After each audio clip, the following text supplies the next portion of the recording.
Sancións económicas a membros de Causa Galiza, continuas identificacións policiais de activistas, registros injustificados de vehículos das persoas que colaboran socialmente con Causa Galiza para espallar esta iniciativa, presencia policial intimidatoria en todo.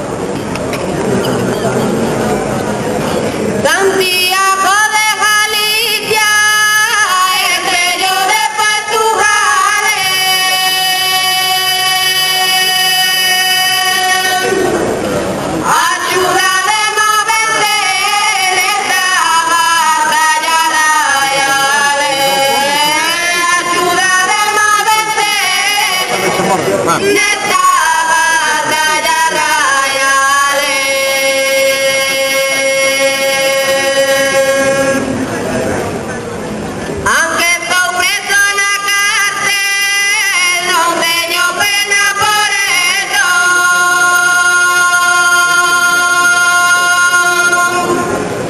Ghiền Mì Gõ để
không bỏ lỡ những video hấp dẫn.